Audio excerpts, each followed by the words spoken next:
सुनिए ना, बच्चा रो रहा है, इसके दूध के लिए पैसे नहीं है। अरे तो पिताजी से ले लो ना। क्यों?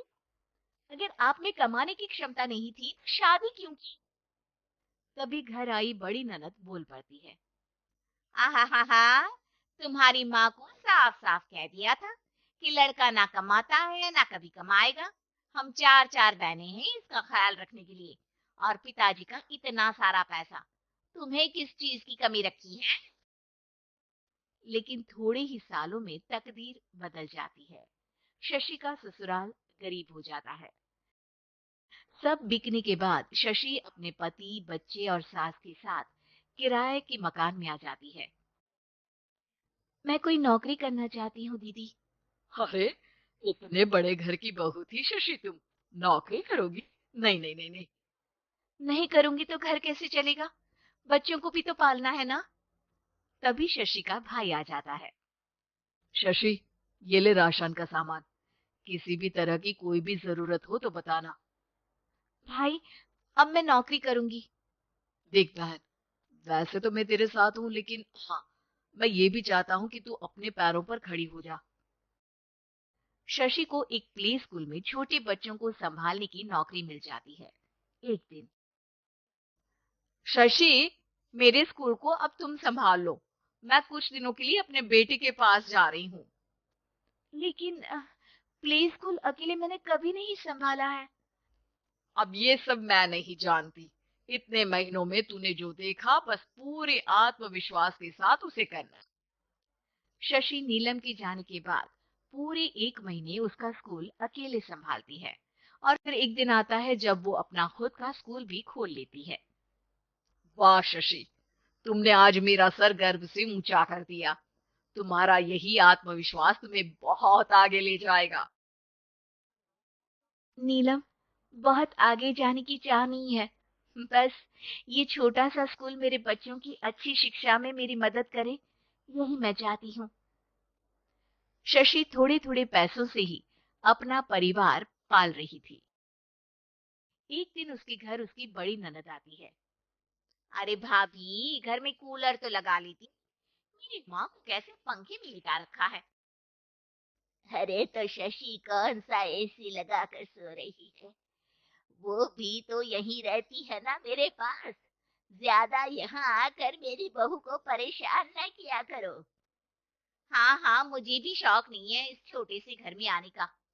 मैं तो बस ये बोलने आई थी कि मेरे बेटे की शादी है, तो ननिहाल का जो नेक होता है वो ले आना।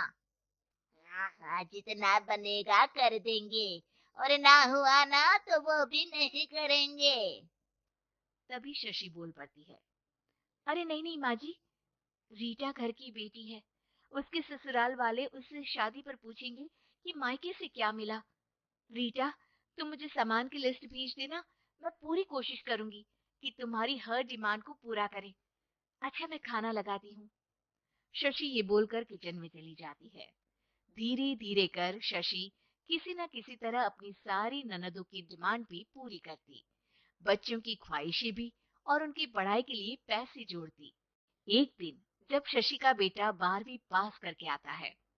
माँ, अब तुझे काम करने की जरूरत नहीं है। मैं अब कोई ना कोई नौकरी करके पढ़ाई भी साथ कर लिया करूंगा। शशि को लगता है कि बेटा और आगे पढ़ाई करे, लेकिन वक्त की मार के कारण वो बेटे को काम के लिए हाँ कर देती है। अब बेटा एक बैंक में चपरासी बन जाता है। है लड़का, देखने में तो बड़ा अच्छा है। अंग्रेजी भी पटर पटर बोलता है, फिर चपरासी क्यों?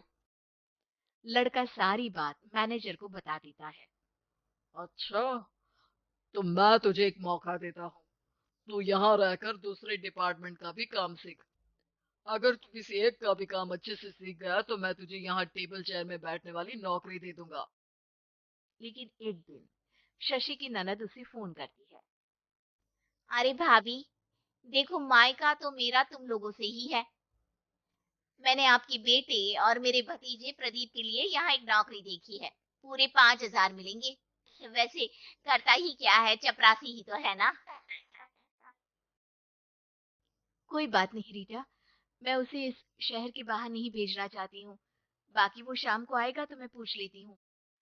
वहीं प्रदीप मैनेजर की बात से खुश हो जाता है और मैनेजर के काम पर ही नजर रखने लगता है। वो उनकी तरह के पेपर पढ़ता, काम करता और आने वाले लोगों की बातें सुनता। एक दिन बैंक में ऑडिट वाले आते हैं। ये गलत है, पूरी बैलेंस शीट नहीं मिल रही है, कहीं ना कहीं गड़बड़ है। ए मैनेजर, क्या करते हो? बैंक के पैसों का हिसाब सही नहीं है। मैनेजर के पसीने छूट जाते हैं। तभी प्रदीप वहां जाता है। अब क्या मैं ये बैलेंस शीट देख सकता हूँ? अरे बेटा, मजाक नहीं, जाओ पानी लेकर आओ 1 गिलास। प्रदीप मैनेजर को पानी लाकर देता है और फिर ऑडिटर से कहता है, देखिए सर, मैं आपको बता सकता हूँ कि कैसे बैलेंस शीट को आप लोग गलत तरीके से जोड़ रहे हैं। ऐसा बोलकर प्रदीप एक एक कर सारे डाउट क्लियर कर देता है। अरे हाँ, ये तो पॉइंट हमने देखे ही नहीं थे। गुड, कौन है ये बच्चा? तभी मैनेजर बोल पड़ता है, अब हमारे यहाँ अकाउंट में नया आया है। ऑडिटर के जाने के बाद, वाह प्रदीप, आज तो तुमने मेरी नौकरी बचा ली। और आपने भी तो मेरी नई नौकरी लगा दी, अकाउंटेंट की। बस, फिर क्या था? प्रदीप ने एक बार जो सफलता की सीढ़ी चढ़ी, बस चढ़ता ही चला जाता है।